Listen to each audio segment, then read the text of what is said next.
Good evening everybody. आप सभी बच्चों का हमारे YouTube चैनल सक्षम फिजिक्स क्लासेस में बहुत बहुत स्वागत है। आज हम लोग इलेक्ट्रोस्टैटिक्स का लेक्चर नंबर 5 स्टार्ट करेंगे। आज के टॉपिक का नाम है मेथड ऑफ चार्जिंग, किसी वस्तु को आवेशित करने के तरीके, यानी कितने तरीके से किसी ऑब्जेक्ट को हम चार्ज कर सकते हैं। मेथड ऑफ चार्जिंग लेक्चर 5, आवेशित करने के तरीके। तो किसी ऑब्जेक्ट को हम 3 तरीके से चार्ज कर सकते हैं। फर्स्ट है बाय फ्रिक्शन, पहला तरीका है फ्रिक्शन के द्वारा यानी घर्षण के द्वारा, घर्षण के द्वारा। दूसरा है बाय कंडक्शन यानी चालन द्वारा, घर्षण द्वारा, चालन द्वारा। और तीसरा है बाय इंडक्शन, इंडक्शन को हिंदी में कहते हैं प्रेरण, प्रेरण द्वारा। तो किसी वस्तु को हम 3 तरीके से आवेशित कर सकते हैं। किसी ऑब्जेक्ट को हम 3 मेथड से चार्ज कर सकते हैं। पहला मेथड है बाय फ्रिक्शन, दूसरा मेथड है बाय कंडक्शन एंड तीसरा मेथड है बाय इंडक्शन। हम बारी बारी से सारे मेथड को यहां पर डिस्कस करेंगे। तो चलिए, सबसे पहला मेथड है बाय फ्रिक्शन, यानी घर्षण के द्वारा हम कैसे किसी ऑब्जेक्ट को चार्ज कर सकते हैं, इसको देखते हैं।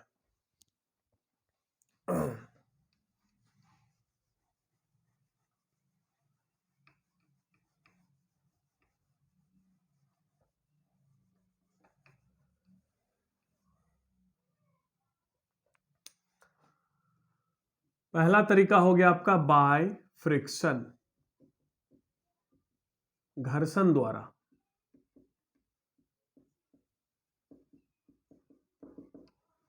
मान लीजिए यह एक न्यूट्रल ऑब्जेक्ट है। कैसा ऑब्जेक्ट है? न्यूट्रल ऑब्जेक्ट, उदासीन वस्तु। उदासीन वस्तु अर्थात न्यूट्रल ऑब्जेक्ट वैसा ऑब्जेक्ट होता है जिस पर कोई चार्ज ना हो, यानी इस पर अभी कोई चार्ज नहीं है और इस ऑब्जेक्ट को हमको क्या करना है? चार्ज करना है। तो इसको हमको किस मेथड से चार्ज करना है? फ्रिक्शन से। तो अगर किसी न्यूट्रल ऑब्जेक्ट को चार्ज करना है फ्रिक्शन के तरीके से, तो आपको एक और न्यूट्रल ऑब्जेक्ट की जरूरत पड़ेगी। एक और न्यूट्रल ऑब्जेक्ट आपको कहीं से लाना है और इस दोनों न्यूट्रल ऑब्जेक्ट को आपस में क्या करना है? रगड़ना है। क्या करना है? रगड़ना। रगड़ना को इंग्लिश में कहते हैं रब करना। रब करना मतलब रगड़ना। तो जैसे ही इसको और इसको आपस में रगड़ेंगे तो एक वस्तु से कुछ इलेक्ट्रॉन निकलकर दूसरे वस्तु में चला जाएगा। मान के चलिए पहले वस्तु से 10 इलेक्ट्रॉन निकलकर दूसरे में चला गया, तो पहले ऑब्जेक्ट पर +10 कूलम का चार्ज आएगा। क्योंकि आप पढ़े हैं कि जब भी किसी न्यूट्रल ऑब्जेक्ट से 10 इलेक्ट्रॉन निकल जाएगा तो +10 ही चार्ज आएगा, और यह 10 इलेक्ट्रॉन ले रहा है इससे, तो इस पर -10 का चार्ज आ जाएगा। इस प्रकार मेरा ये न्यूट्रल ऑब्जेक्ट चार्ज हो जाएगा। तो घर्षण विधि के द्वारा हम कैसे किसी उदासीन वस्तु को आवेशित कर सकते हैं? तो अगर किसी न्यूट्रल ऑब्जेक्ट को चार्ज करना है फ्रिक्शन के मेथड से, तो आपको एक और न्यूट्रल ऑब्जेक्ट कहीं से लाना है और दोनों न्यूट्रल ऑब्जेक्ट को आपस में रगड़ना है, यानी रब करना है। जैसे ही रगड़ेंगे दो न्यूट्रल वस्तु को, दो उदासीन वस्तु को जैसे ही आपस में रगड़ेंगे तो एक वस्तु से कुछ इलेक्ट्रॉन निकलकर दूसरे वस्तु में जाएगा। इसके फलस्वरूप क्या होगा कि पहले ऑब्जेक्ट पर पॉजिटिव चार्ज होगा। जिस ऑब्जेक्ट ने इलेक्ट्रॉन खोया उस पर पॉजिटिव चार्ज आएगा, और जिसने इलेक्ट्रॉन रिसीव किया, प्राप्त किया, उस पर निगेटिव चार्ज आएगा। इसने जितना इलेक्ट्रॉन खोया इसने उतना ही इलेक्ट्रॉन गेन किया। इस पर अगर +10 ही है तो इस पर -10। या मान के चलो कि यहां से 20 इलेक्ट्रॉन अगर निकलकर उस पर जाएगा तो इस पर +20 और इस पर -20। तो इस प्रकार से आपका ये उदासीन वस्तु क्या हो गया? आवेशित हो गया। इस विधि में याद रखना है कि पहले और दूसरे वस्तु पर जो चार्ज का वैल्यू होगा वो सेम होगा, इक्वल एंड अपोजिट चार्ज। कैसा चार्ज आएगा? Equal and opposite charge. जब भी दो उदासीन वस्तु को आपस में रगड़ेंगे, जब भी दो उदासीन वस्तु को, दो न्यूट्रल ऑब्जेक्ट को आपस में रगड़ेंगे, तो इसके फलस्वरूप क्या होगा? एक ऑब्जेक्ट से कुछ इलेक्ट्रॉन निकलकर दूसरे ऑब्जेक्ट में जाएगा, यानी पहले ऑब्जेक्ट पर पॉजिटिव चार्ज आएगा, दूसरे पर निगेटिव आएगा। या हो सकता है कि इससे कुछ इलेक्ट्रॉन निकलकर इसमें आए, तो अगर इससे इलेक्ट्रॉन निकल के इसमें आएगा तो इस पर फिर पॉजिटिव चार्ज आएगा, और जिसने इलेक्ट्रॉन लिया उस पर निगेटिव चार्ज आएगा। तो इस प्रकार से मेरा जो न्यूट्रल ऑब्जेक्ट था वो क्या हो जाएगा, चार्ज हो जाएगा। इसका एग्जांपल देखिए, जब हम किसी ग्लास रॉड को यानी कांच के छड़ को, ग्लास रॉड यानी कांच का छड़, इसको हम ऊन या सिल्क के कपड़े से रगड़ते हैं, सिल्क, ऊन को ऊल कहते हैं, सिल्क को सिल्क ही कहते हैं। तो जब हम ग्लास रॉड को ऊल या सिल्क से रगड़ते हैं तो रॉड से कुछ इलेक्ट्रॉन निकलकर सिल्क में जाता है। इससे क्या होगा कि ये रॉड पॉजिटिव चार्ज हो जाता है और ऊन या सिल्क निगेटिव चार्ज हो जाता है। जैसे देखिए, ये ग्लास का रॉड है और ये ऊल या सिल्क का कपड़ा है। तो जब इसको आपस में रगड़ेंगे, जब कांच के छड़ को ऊन या सिल्क से रगड़ेंगे तो इससे कुछ इलेक्ट्रॉन निकलकर इसमें जाएगा। इसके परिणाम स्वरूप क्या होगा, इस पर पॉजिटिव चार्ज आएगा, इस पर उतना ही निगेटिव चार्ज आएगा। इस प्रकार से दोनों वस्तु आवेशित हो जाएगा। सेकेंड एग्जांपल है, जब प्लास्टिक रॉड को या इबोनाइट के रॉड को, इबोनाइट एक पदार्थ है, जैसे प्लास्टिक एक पदार्थ है वैसे ही इबोनाइट एक पदार्थ है। तो जब प्लास्टिक रॉड या इबोनाइट के रॉड को हम ऊन या फिर बिल्ली के खाल, कैट्स फर मतलब बिल्ली के खाल, ऊल मतलब ऊन, तो ऊन या बिल्ली के खाल से रगड़ते हैं किसको, प्लास्टिक रॉड को, तो यहां पर उल्टा क्रिया होता है। यहां पर इलेक्ट्रॉन जो है ऊल या बिल्ली के खाल से निकलकर प्लास्टिक रॉड में जाता है। जैसे मान के चलिए ये प्लास्टिक का रॉड है और ये ऊन या बिल्ली का खाल है, तो जब दोनों को रगड़ेंगे तो रगड़ने के पहले क्या है, दोनों न्यूट्रल है, दोनों में से किसी वस्तु पर चार्ज नहीं है। रगड़ने के पहले दोनों ऑब्जेक्ट क्या है, न्यूट्रल है, लेकिन रगड़ने के बाद क्या होगा, इससे इलेक्ट्रॉन निकलकर इसमें जाएगा, तो इस पर कैसा चार्ज हो जाएगा, पॉजिटिव, और इस पर निगेटिव। जब दो बादल आपस में टकराते हैं तो घर्षण होता है, और घर्षण के वजह से क्या होता है, एक बादल, जैसे मान के चलो ये बादल है, तो जब दो बादल आपस में टकराते हैं तो घर्षण के द्वारा एक बादल क्या होता है, पॉजिटिव चार्ज, एक बादल निगेटिव चार्ज। इससे कुछ इलेक्ट्रॉन इसमें जाएगा तो इस पर पॉजिटिव चार्ज, इस पर निगेटिव चार्ज। अब जब ये दोनों पॉजिटिव और निगेटिव चार्ज आपस में टकराएगा तो स्पार्किंग होगा। जब प्लस और माइनस तार सटता है तो स्पार्क होता है। वैसे ही पॉजिटिव और निगेटिव चार्ज, जब दो बादल जिसमें एक धनावेशित हो और दूसरा ऋणावेशित हो, तो जब एक पॉजिटिवली चार्ज क्लाउड एक निगेटिवली चार्ज क्लाउड से टकराता है तो वहां पर स्पार्किंग के द्वारा क्या होता है, फ्रिक्शन के द्वारा बहुत स्पार्क क्रिएट होता है। वही हम लोग बिजली देखते हैं, लाइटनिंग कहते हैं ना, बारिश के समय में बिजली पड़ता है या बिजली जो है सो दिखता है, तो वो क्या होता है, वो जब दो बादल टकराते हैं आपस में तब होता है। तो दो बादल आपस में टकराते हैं तो घर्षण विधि द्वारा क्या होता है, एक बादल पॉजिटिवली चार्ज होता है और दूसरा निगेटिवली चार्ज होता है। तो ये तो था घर्षण द्वारा। तो किसी ऑब्जेक्ट को, किसी न्यूट्रल ऑब्जेक्ट को हम तीन तरीके से चार्ज कर सकते हैं। पहला है बाय फ्रिक्शन, दूसरा है बाय कंडक्शन और तीसरा है बाय इंडक्शन। फ्रिक्शन में क्या करते हैं, तो जिस न्यूट्रल ऑब्जेक्ट को चार्ज करना है उसको किसी एक और न्यूट्रल ऑब्जेक्ट के साथ रगड़ देते हैं। तो जिस उदासीन वस्तु को आवेशित करना है उसको किसी एक और उदासीन वस्तु के साथ रगड़ते हैं। इसके कारण क्या होगा कि एक वस्तु पर पॉजिटिव चार्ज आएगा और दूसरे पर उतना ही निगेटिव चार्ज आएगा। तो इस तरीके से मेरा न्यूट्रल ऑब्जेक्ट चार्ज होता है। चलिए सेकंड मेथड देखते हैं। किसी ऑब्जेक्ट को चार्ज करने का सेकंड तरीका क्या है, बाय कंडक्शन।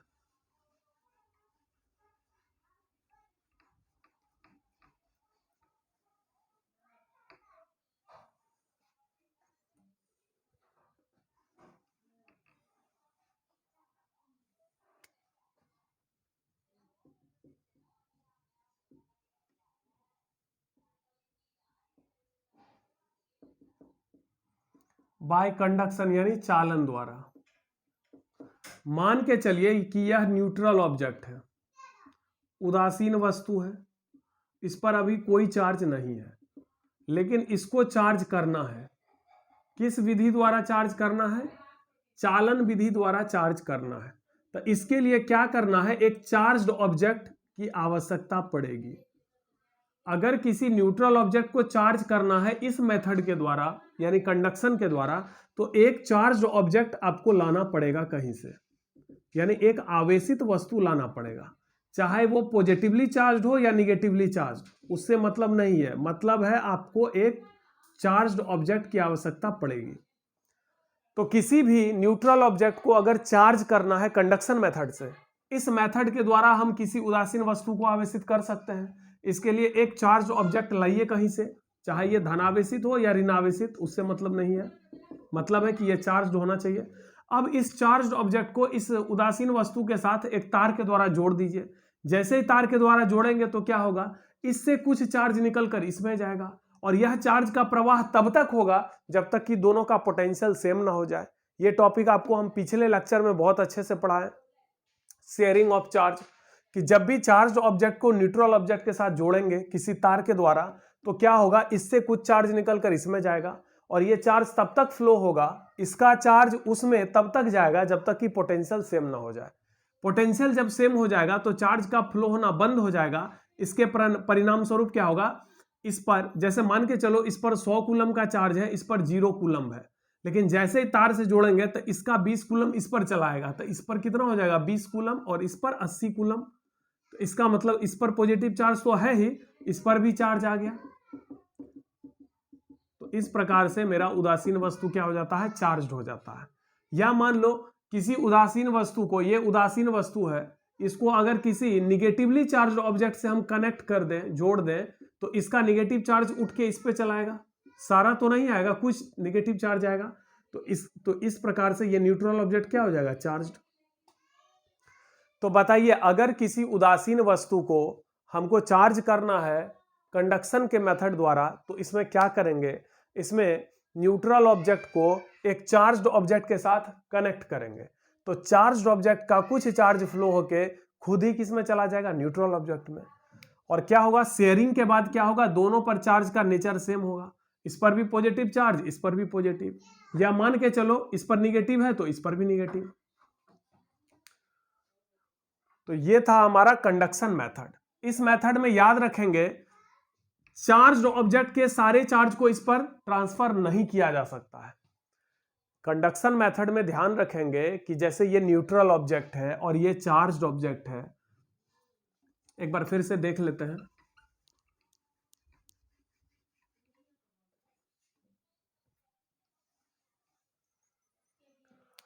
ये आपका न्यूट्रल ऑब्जेक्ट है और ये आपका चार्ज्ड ऑब्जेक्ट है, ये चार्ज्ड ऑब्जेक्ट है, ये आवेशित वस्तु है और ये उदासीन वस्तु है। अगर इस न्यूट्रल ऑब्जेक्ट को चार्ज करना है तो आप इस दोनों को तार से जोड़ दो, इसका कुछ चार्ज फ्लो होकर इसमें जाएगा। क्या ऐसा मुमकिन है कि इसका सारा चार्ज इसमें चला जाए और ये न्यूट्रल हो जाए और इसका सारा चार्ज इस पे आ जाए? ऐसा पॉसिबल नहीं है। इसका कुछ चार्ज इस पे जाएगा और ये चार्ज तब तक जाएगा जब तक कि दोनों का पोटेंशियल सेम ना हो जाए। लेकिन इस नियम का एक अपवाद है, अर्थिंग। अर्थिंग में क्या होता है, जब भी किसी चार्ज ऑब्जेक्ट को आप पृथ्वी से कनेक्ट करते हैं, मान लो ये पृथ्वी है, तो इसमें क्या होता है कि इसका सारा चार्ज फ्लो होकर इसमें चला जाता है। अभी हमने आपको बताया कि जब किसी चार्ज ऑब्जेक्ट को किसी न्यूट्रल ऑब्जेक्ट से जोड़ेंगे तो इसका सारा चार्ज इस पर नहीं ट्रांसफर होगा, इसका कुछ चार्ज ट्रांसफर होगा लेकिन सारा चार्ज ट्रांसफर नहीं होगा। लेकिन अर्थिंग में क्या होता है, अर्थिंग में अगर किसी चार्ज ऑब्जेक्ट को हम अर्थ से कनेक्ट करेंगे तो इसमें क्या होगा कि इसका सारा चार्ज ट्रांसफर होके इस पे चला आएगा। तो इस प्रकार से कंडक्शन मेथड में हम देख सकते हैं कि इस न्यूट्रल ऑब्जेक्ट पर वही चार्ज आएगा जो इस ऑब्जेक्ट पर है। इस पर पॉजिटिव चार्ज है तो इस पर भी पॉजिटिव चार्ज आएगा, यानी चार्ज का नेचर सेम रहेगा। और अगर किसी निगेटिवली चार्ज्ड ऑब्जेक्ट को हम न्यूट्रल ऑब्जेक्ट से कनेक्ट करेंगे तो क्या होगा, ये न्यूट्रल ऑब्जेक्ट है एंड ये निगेटिवली चार्ज्ड ऑब्जेक्ट है। अगर दोनों को हम तार से आपस में जोड़ देंगे तो क्या होगा, इसका कुछ चार्ज इस पे आएगा, मान लो इस पे -100 कूलम है तो इससे -20 कूलम इस पे चला गया, इस पे बच जाएगा -80 कूलम। तो इस प्रकार क्या हो जाएगा, दोनों पर चार्ज का नेचर सेम आएगा। तो यानी चालन विधि द्वारा हम किसी उदासीन वस्तु को हम क्या कर सकते हैं, आवेशित कर सकते हैं। कंडक्शन मेथड के द्वारा हम किसी न्यूट्रल ऑब्जेक्ट को चार्ज कर सकते हैं। इसके लिए कुछ नहीं करना है, एक चार्ज ऑब्जेक्ट लाना है और उसके साथ इसको जोड़ना है। उसका कुछ चार्ज ऑब्जेक्ट का कुछ चार्ज न्यूट्रल ऑब्जेक्ट पे खुद ही फ्लो होकर चला आएगा। ठीक है। तीसरा मेथड है इंडक्शन के द्वारा।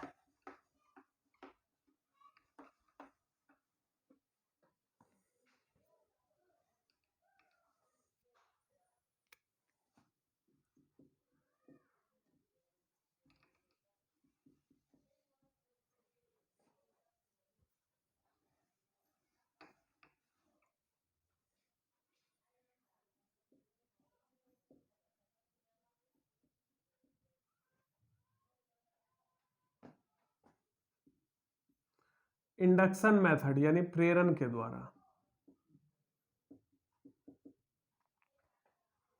मान लो ये न्यूट्रल ऑब्जेक्ट है यानी उदासीन वस्तु है, इसको चार्ज करना है। किस मेथड के द्वारा, इंडक्शन मेथड के द्वारा। तो आप क्या करें कि इसके बगल में एक चार्ज्ड ऑब्जेक्ट लाकर रखें, चाहे वो जैसा भी हो, पॉजिटिवली चार्ज हो या निगेटिवली चार्ज, लेकिन एक चार्ज्ड ऑब्जेक्ट यानी आवेशित वस्तु को लाकर रखें। तो ये मेरा चार्ज्ड ऑब्जेक्ट है, ये न्यूट्रल ऑब्जेक्ट है। हम चाहते हैं कि इसका कुछ चार्ज इस पे चला है। तो अगर इसका चार्ज इस पे लाना है तो इस दोनों को तार से जोड़ दो। जैसे ही तार से जोड़ोगे तो इसका कुछ चार्ज इस पे फ्लो होकर आ जाएगा और इस प्रकार हमारा न्यूट्रल ऑब्जेक्ट चार्ज्ड हो जाएगा। लेकिन यह तरीका जो है ये इंडक्शन नहीं है, ये तो कंडक्शन है। कंडक्शन में आप कैसे चार्ज करते हो, किसी न्यूट्रल ऑब्जेक्ट को अगर आपको चार्ज करना है कंडक्शन मेथड से, तो इसके लिए क्या करते हैं, एक चार्ज ऑब्जेक्ट लाते हैं और दोनों को आपस में वायर से जोड़ते हैं। लेकिन इंडक्शन में क्या करते हैं, वायर से नहीं कनेक्ट करते हैं। इंडक्शन में क्या करना है कि न्यूट्रल ऑब्जेक्ट को चार्ज करना है। तो इस मेथड में क्या करते हैं, इंडक्शन मेथड में, कि जिस ऑब्जेक्ट को चार्ज करना है उसके बगल में एक चार्ज ऑब्जेक्ट लाके रख देते हैं। यह चार्ज ऑब्जेक्ट पॉजिटिव भी हो सकता है, निगेटिव भी हो सकता है। तो उदासीन वस्तु के बगल में एक आवेशित वस्तु लाके रखना है। इसमें इसको सटाना नहीं है, बिल्कुल सटाना नहीं है, थोड़ा सा हटा के रखना है, लेकिन नजदीक में रखना है। अब क्या होगा, उदासीन वस्तु में प्लस और माइनस चार्ज तो है लेकिन बराबर मात्रा में है और मिला हुआ है। मान के चलिए इसमें 5 गो प्लस चार्ज है तब 5 गो माइनस चार्ज भी होगा, क्योंकि इसमें जितना इलेक्ट्रॉन है उतना ही प्रोटॉन है, इसीलिए नहीं ये उदासीन है। उदासीन वस्तु किसको कहते हैं, जिसमें इलेक्ट्रॉन की संख्या और प्रोटॉन की संख्या बराबर होती है। तो इसमें जितना माइनस चार्ज है उतना ही प्लस चार्ज है, जितना इलेक्ट्रॉन है उतना ही प्रोटॉन है, इसलिए ये उदासीन है। जैसे ही इस पॉजिटिवली चार्ज्ड ऑब्जेक्ट को आप यहां पर रखिएगा तो ये प्लस चार्ज क्या करेगा, इसके अंदर के माइनस चार्ज को एक तरफ खींच लेगा। आप जानते हैं प्लस और माइनस एक दूसरे को आकर्षित करता है, तो यह प्लस क्या करेगा, इसके अंदर के सारे माइनस को इधर खींच लेगा और यह प्लस क्या करेगा, इस सारे प्लस को दूर भगाएगा, यानी रिपल्सन होगा। आप जानते हैं कि प्लस और प्लस क्या होता है, रिपल्सन।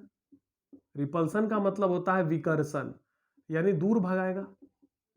माइनस और माइनस क्या होता है, रिपल्सन, लेकिन प्लस और माइनस क्या होता है, आकर्षण। आकर्षण का मतलब अट्रैक्शन। तो जब भी हम किसी आवेशित वस्तु को किसी उदासीन वस्तु के बगल में रखेंगे तो आवेशित वस्तु में जिस भी प्रकार का चार्ज है, मान लो यहां पॉजिटिव चार्ज है, तो ये करेगा क्या, ये पॉजिटिव चार्ज इसके अंदर के सारे निगेटिव चार्ज को इस तरफ ले आएगा और इसके अंदर के जितने भी प्लस चार्ज हैं वो सारे दूर जाएंगे, क्योंकि ये प्लस और ये प्लस के बीच क्या लगेगा, रिपल्सन। तो ये प्लस दूर भागेगा और ये माइनस सब नजदीक आएगा, तो सारा माइनस इधर आएगा, सारा प्लस इधर आएगा। ठीक है, ये पहला स्टेप हुआ। दूसरा, उसके बाद क्या करेंगे, इसको हम अर्थिंग करेंगे। एक तार के द्वारा इसको हम जमीन से जोड़ देंगे, तो ये अर्थिंग हो गया। जैसे ही अर्थिंग करेंगे तो यह सारा पॉजिटिव चार्ज कहां चला जाएगा, जमीन में चला जाएगा, खत्म हो जाएगा। क्योंकि अर्थिंग करने से क्या होता है, किसी भी चार्ज ऑब्जेक्ट को अर्थिंग करेंगे तो उसका सारा चार्ज फ्लो के जमीन में चला जाता है। लेकिन ये निगेटिव चार्ज फ्लो के जमीन में नहीं जाएगा, क्योंकि इस निगेटिव चार्ज को ये पॉजिटिव चार्ज खींच के रखा हुआ है, क्योंकि ये प्लस क्या कर रहा है, इस माइनस पर आकर्षण बल लगा रहा है। तो यह प्लस इस माइनस को खींच रहा है, इसीलिए ये माइनस जमीन में नहीं जाएगा। अगर इस चार्ज ऑब्जेक्ट को यहां से हटा ले तो आकर्षण बल खत्म हो जाएगा, तो यह माइनस फ्लो होकर जमीन में चला जाएगा। लेकिन अभी ये फ्लो होकर नहीं जाएगा, केवल प्लस वाला जाएगा, माइनस वाला नहीं जाएगा, क्योंकि प्लस वाला जमीन में चला जाएगा, क्योंकि ये इसको रिपेल कर रहा है और जमीन इसको खींच रहा है, और ये माइनस वाला को ये प्लस क्या कर रहा है, ये प्लस इस माइनस को खींच रहा है, तो जमीन में ये जा नहीं पाएगा। अब क्या करना है, अर्थिंग हटा देना है। अर्थिंग हटा दिए, तीसरा स्टेप। और चौथा स्टेप में इसको भी हटा दीजिए। तो जैसे ये हटेगा तो यह सारा माइनस क्या हो जाएगा, सारा माइनस पूरे वस्तु पर क्या होगा, फैल जाएगा। इस प्रकार से पूरा वस्तु क्या हो गया, ऋणावेशित हो गया, यानी निगेटिवली चार्ज।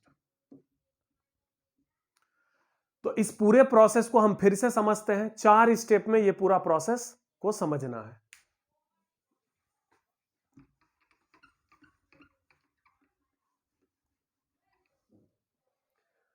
इंडक्शन मेथड के द्वारा किसी भी न्यूट्रल ऑब्जेक्ट को हम कैसे चार्ज करते हैं। तो पहला स्टेप में देखिए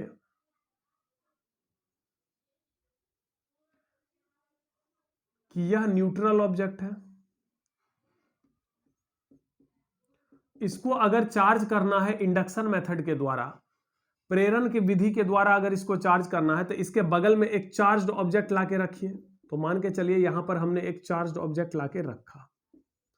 जैसे ही चार्ज्ड ऑब्जेक्ट लाके रखेंगे तो यह पॉजिटिव चार्ज इस वस्तु के अंदर के सारे माइनस को अपनी ओर खींच लेगा और सारे प्लस को एक तरफ कर देगा।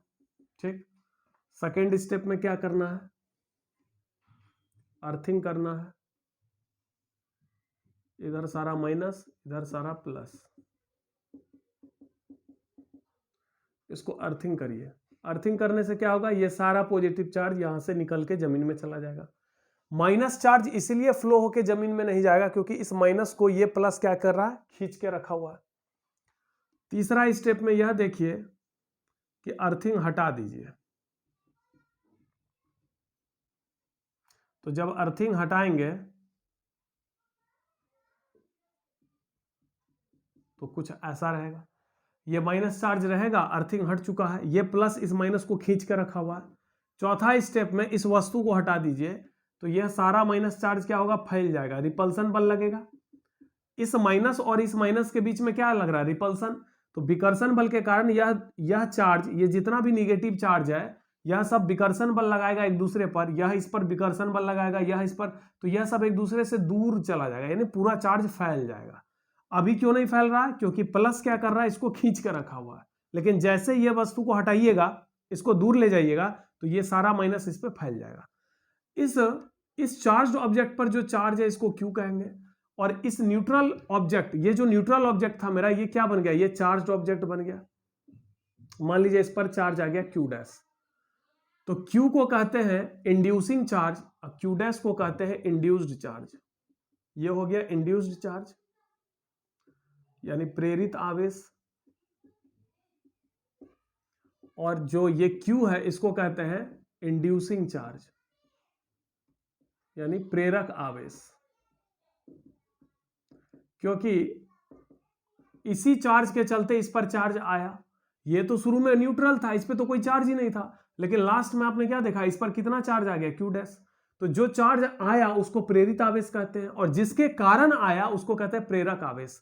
यानी प्रेरक आवेश क्या करता है, न्यूट्रल ऑब्जेक्ट पर क्यू डैश चार्ज प्रेरित करता है। तो ये जो प्रेरित आवेश है क्यू डैश, इसका मान क्यू से या तो कम होगा या इसके बराबर होगा। यानी इंड्यूस्ड चार्ज का वैल्यू इंड्यूसिंग चार्ज से लेस होगा या इक्वल होगा, कभी भी इससे बड़ा नहीं होगा, क्योंकि इसी के कारण ना ये आया। ये क्यू चार्ज था तभी तो ये क्यू डैश आया। तो क्यू डैश का मान हमेशा क्यू से कम या उसके बराबर हो सकता है। तो यही 3 तरीका है जिसके द्वारा हम किसी न्यूट्रल ऑब्जेक्ट को चार्ज कर सकते हैं। पहला है फ्रिक्शन के द्वारा, दूसरा है कंडक्शन के द्वारा, तीसरा है इंडक्शन के द्वारा। फ्रिक्शन में क्या करते हैं, न्यूट्रल ऑब्जेक्ट को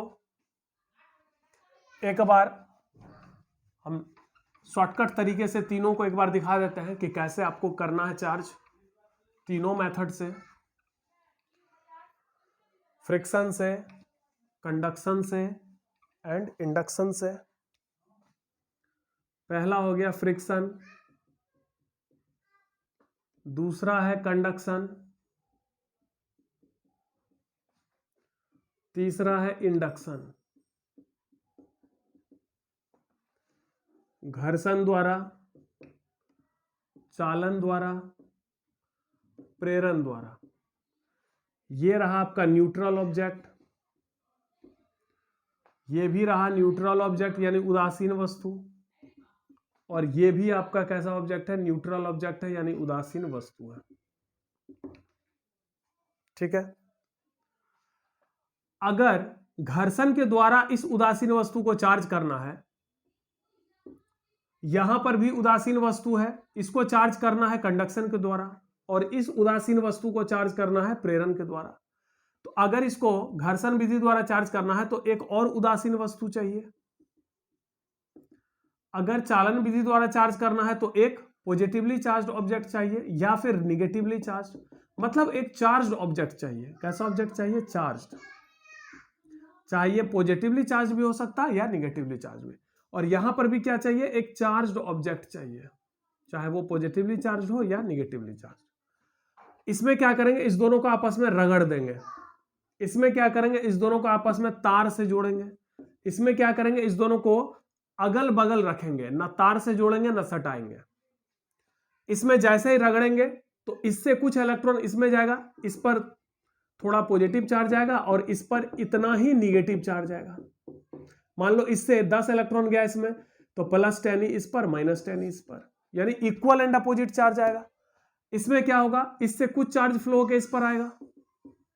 इसमें सेम नेचर का चार्ज होगा, जैसे इसमें डिफरेंट अपोजिट नेचर का चार्ज है, इस पर प्लस है तो इस पर माइनस है। इसमें क्या है, इस पर प्लस है तो इस पर भी प्लस, इस पर माइनस होगा इस पर भी माइनस। सेम नेचर का चार्ज होगा और चार्ज का वैल्यू सेम हो भी सकता है नहीं भी। इस पर 100 कूलम्ब है, इस पर 20 कूलम्ब है, तो सेम तो नहीं हुआ। इसमें क्या करते हैं, अगल बगल रखेंगे। ये प्लस क्या करेगा, सारा माइनस को एक तरफ, सारा प्लस को एक तरफ। फिर अर्थिंग करेंगे तो पॉजिटिव चार्ज जमीन में जाएगा फ्लो होके। फिर क्या करेंगे, अर्थिंग खोल देंगे और फिर इसको भी हटा देंगे तो सारा माइनस फैल जाएगा। इस प्रकार से ये चार्ज हो जाएगा। तो यही 3 तरीका है जिससे हम न्यूट्रल ऑब्जेक्ट को चार्ज कर सकते हैं। चलिए हम लोग अगले लेक्चर में मिलते हैं। Thank you.